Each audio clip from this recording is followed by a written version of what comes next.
You hit the gas pedal to merge onto the highway, expecting that familiar surge of turbo power, but instead, your truck falls on its face. The engine feels weak, and that dreaded check engine light pops onto your dashboard.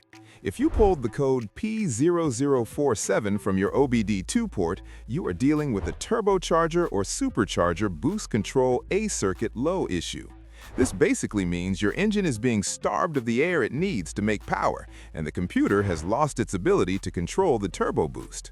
Today, we are going to dive deep into what causes this on American roads, specifically for heavy-duty trucks and turbocharged cars, and walk you through the fix step by step. This code is a generic powertrain code, meaning it applies to anything from a Ford Powerstroke or Chevy Duramax to a smaller turbocharged passenger car. To understand the fix, you need to understand the component. Your turbocharger is an air pump driven by exhaust gases. Modern vehicles, especially diesels, use a variable geometry turbocharger or VGT.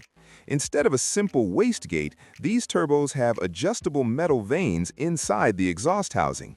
These vanes open and close to change the speed of the turbine and the amount of boost pressure created, allowing the turbo to react instantly whether you're idling or towing 10,000 pounds. The Powertrain Control Module, or PCM, controls these vanes using an electronic solenoid. When code P0047 sets, specifically the circuit low part, it tells us the computer is sending a signal to that solenoid, but the voltage returning or being monitored is lower than the minimum threshold. It's like the computer is trying to make a phone call to the turbo, but the line is dead.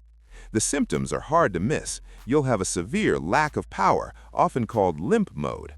You might see black smoke from the exhaust because the engine is dumping fuel but does not have enough air to burn it. To diagnose this, start with a visual inspection under the hood. Look for cracked wires near the turbo heat shield. Connect a bidirectional scan tool and command the boost control solenoid to 50% while the engine idles.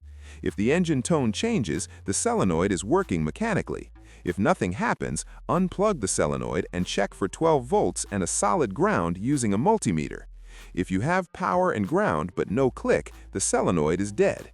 If you are missing power, trace the wiring back to the PCM.